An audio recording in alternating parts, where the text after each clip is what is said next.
জীবনে এমন একটা সময় কিন্তু সবারই আসে যখন মনে হয় আর পারা যাচ্ছে না, সব কিছু ভেঙে পড়ছে।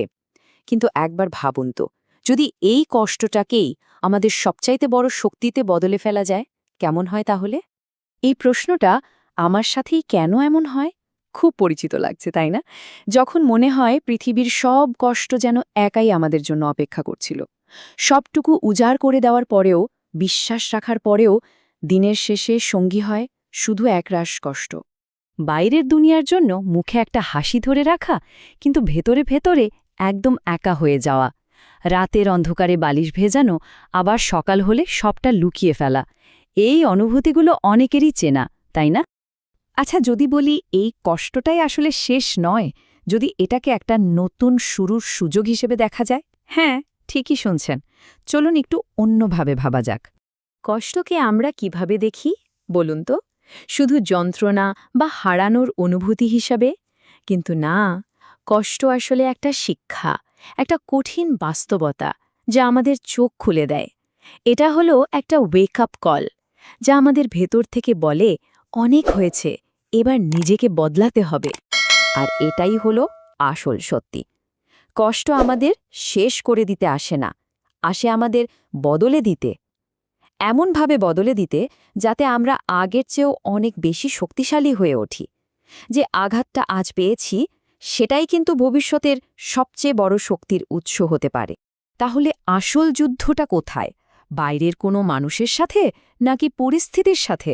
না, আসল যুদ্ধটা হয় আমাদের নিজেদের মনের ভেতরে। চলুন এই ব্যাপারটা একটু ভেঙে বলি। অনেকেই ভাবে যে কষ্ট মানুষকে দুর্বল করে দেয়, কিন্তু সত্যিটা হলো কষ্ট নিজে দুর্বল করে না, দুর্বল করে আমাদের মানসিকতা। ব্যাপারটা অনেকটা এরকম, ধরুন বৃষ্টি কিন্তু কোনো ছাদকে ভাঙতে পারে না যদি না ছাদটা আগে থেকেই ফাটা থাকে। আমাদের মানসিকতাটাই হলো সেই ফাটল। কষ্ট তো আসবেই, কিন্তু আমরা সেটাকে কিভাবে নিচ্ছি সেটাই সব। যখনই মনের মধ্যে এই কথাগুলো ঘুরপাক খায়, আমাকে দিয়ে আর হবে না, আমার সব শেষ, জীবনটাই শেষ হয়ে গেল, ঠিক তখনই আমরা হেরে যাই। এই চিন্তাগুলোই কষ্টকে আমাদের ওপর চেপে বসার সুযোগ করে দেয়। তাহলে প্রশ্ন হলো, এই চক্র থেকে বেরোনোর পথটা কি? আচ্ছা, তাহলে এই মানসিকতা বদলানোর জন্য কি করা যেতে পারে? এখানে আমরা 5টি সহজ কিন্তু খুব শক্তিশালী নিয়মের কথা বলবো, যা এই পুরো যাত্রায় পথ দেখাতে পারে।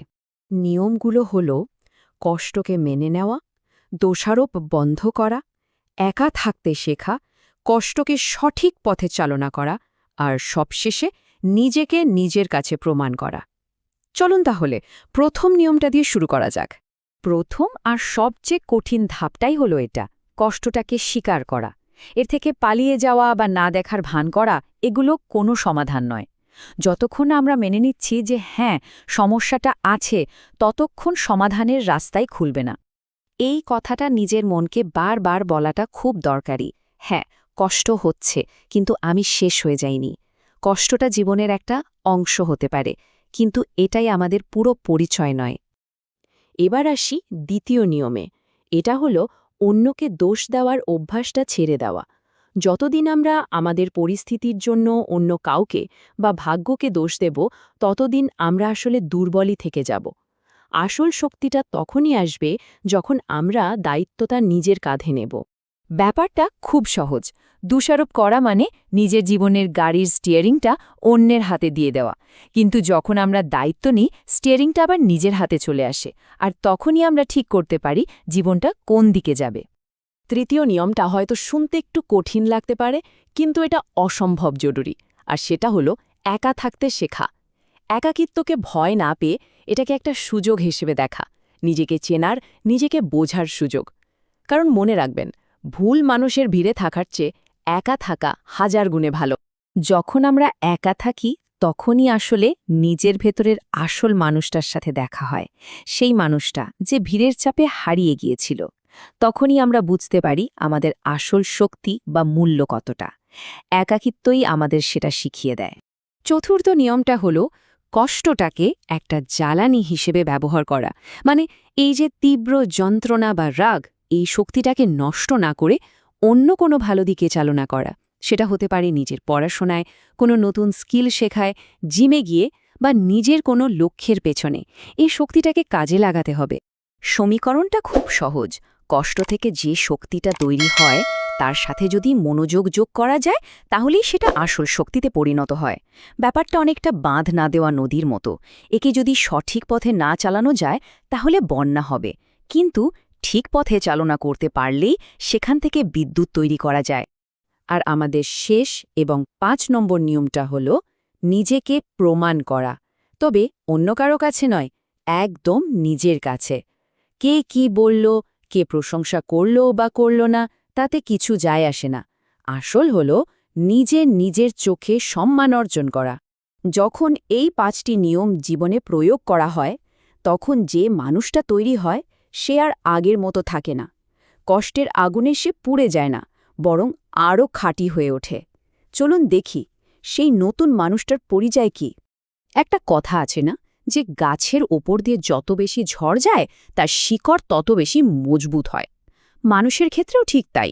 জীবনের সবচেয়ে শক্তিশালী মানুষগুলো কিন্তু সবচেয়ে কঠিন পথটাই পার করে এসেছে। কষ্ট তাদের ভাঙতে পারেনি, বরং লোহাকে পিটিয়ে যেভাবে তলোয়ার বানানো হয় সেভাবে তাদের গড়ে তুলেছে। আর একদিন আয়নার সামনে দাঁড়িয়ে যখন ভেতর থেকে এই কথাটা আসবে, আমি ভেঙে যাইনি, আমি নতুন করে তৈরি হয়েছি, সেদিনই হবে আসল জয়।